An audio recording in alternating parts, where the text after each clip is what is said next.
We have an Instagram account we have recently launched and are very close to getting to 1,000 followers over there. So follow us on Instagram at Cowboys Report IG. We'll put the clickable link for you guys in the comments section and the description of today's show. But if you're on Instagram, give us a follow over there as well.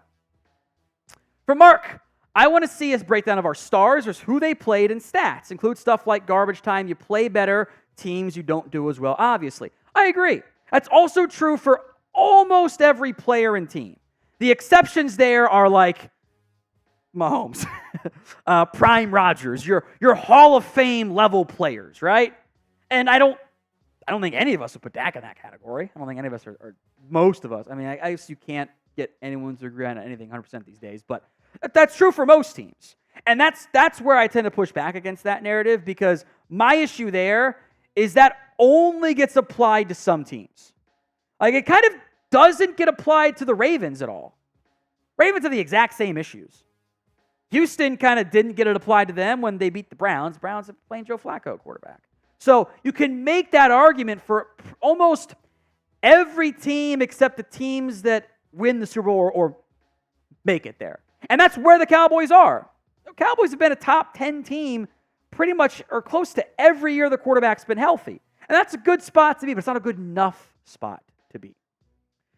From TKG, what game are you most looking forward to the season versus the Ravens? Dig versus Diggs, hopefully the Bengals. Well, the Bengals game for me always stands out because it is the Downey family game where all my family are Bengals fans, and I'm the Cowboys fans, and they stunned the Bengals last time they played, which I don't think many people saw coming.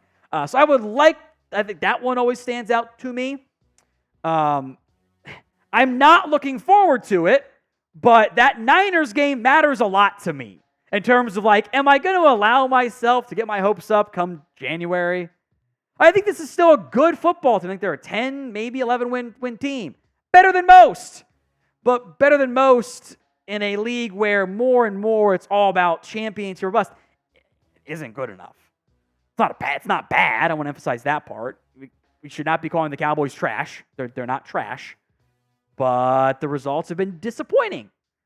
So I think the Ravens game, the Texans game, all the good teams you play, added emphasis for me. I will enjoy the hell out of blowing out the Giants by 40. Don't get me wrong. But gotta win some big games there. From Austin, if Lance wins the quarterback 2 job, can you trade Cooper Rush? You can try. I don't know who's going to be interested, though, in Cooper Rush. You know? Like, I think that there's not much interest there. I'm curious how the teams apply their new rules. You can have the third guy come to the practice squad, I believe. That might make teams more likely to carry less than 3, carry 2. Well, then teams don't need him. Then does Dallas put on the practice squad themselves? So I don't think there's that much value for Cooper Rush, in large part because we saw him become a free agent. And he came back to Dallas on a super cheap deal because there just wasn't that much interest in him.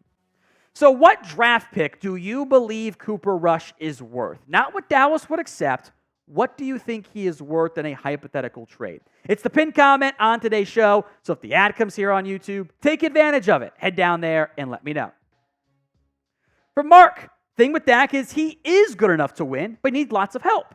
JJ thinks he's Mahomes. Dak has had excellent teams and still loses when it counts. I would agree with the majority of that.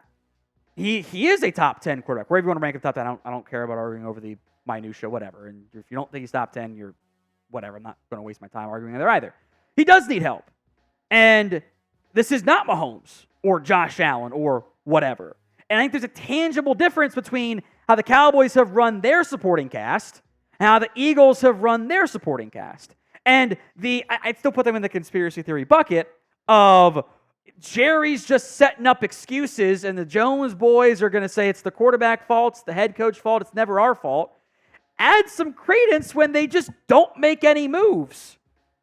Like, Dak deserves at least some of the blame for the playoff losses. All of it? No, of course not. I wish it were a Rams scenario where, the quarterback's just not good enough. You would have needed a Herculean effort from the quarterback to beat the Packers in the postseason because your defense didn't stop a nosebleed in that game. They did better against the Niners. Quarterback didn't play well. And it's not the Rams in the run game. always multiple things, right? It's never quite as black and white from that perspective. I think it's clear, and I agree with Mark here, got to get more help. You have to try more and be more aggressive, or it's not going to work. That's why I didn't like this offseason. Because the offseason was, let's do nothing.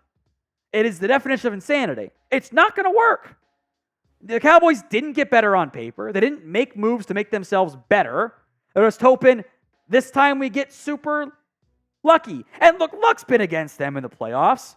The Dez caught it game, the Romo fumble game, the Jared Cook toe drag swag, and they've had some Pollard. If Pollard doesn't get hurt against the Niners, they might have won that game. I still think that because they're moving the ball pretty well with him out there. If they've had some bad luck, but can't just be luck alone to change the fortunes, right?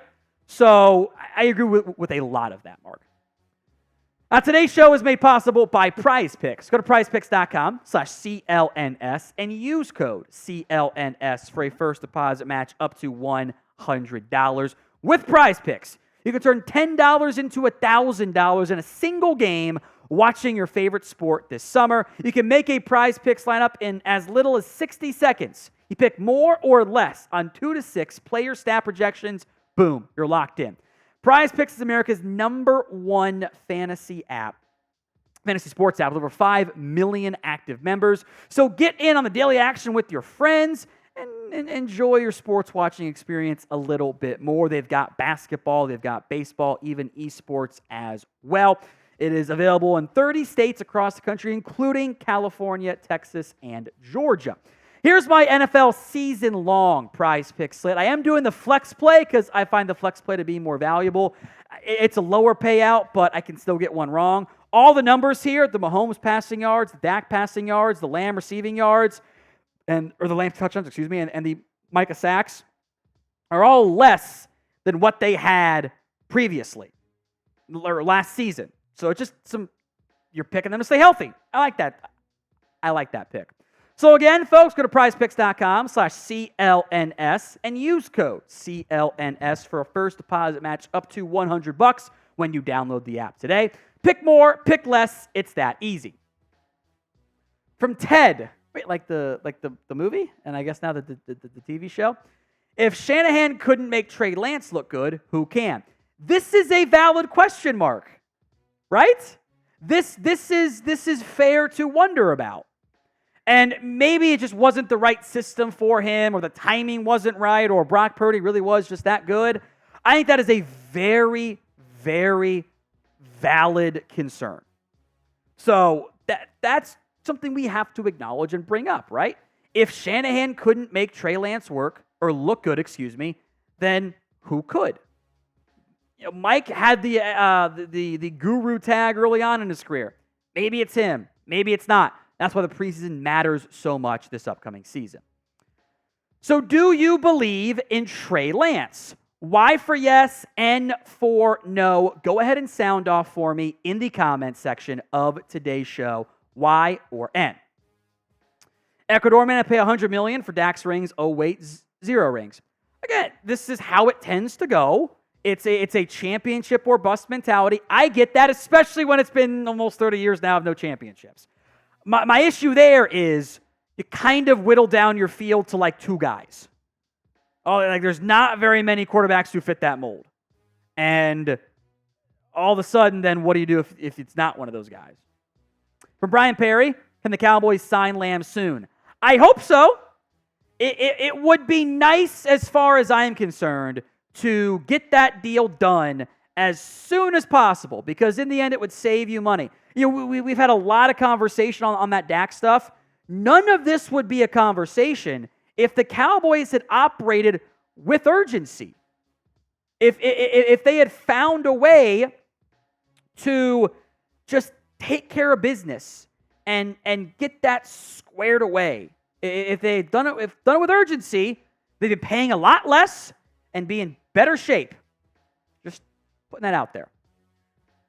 Now, don't miss out on any Dallas Cowboys news or rumors here on the show. Simply hit that sub button for more free Cowboys YouTube videos right here on the channel, youtube.com/@CowboysTV. From Vincent Miner, We need execution in the playoffs. Route running, defense, play calling, better defense reading. I agree, Vincent. That was my main point coming out of that Packers game, which, make no mistake, was an embarrassment. It was not good enough.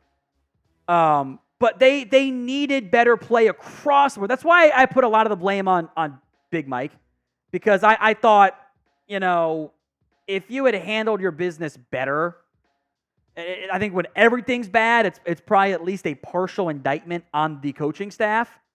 So that's why I was mad, because it was more than one thing. It wasn't, it was just that. It wasn't like, the defense allowed 12 points, but they had 2 pick sixes and they lost by 7. That was the offense's fault, or vice versa. It was everything. Vincent, I completely agree.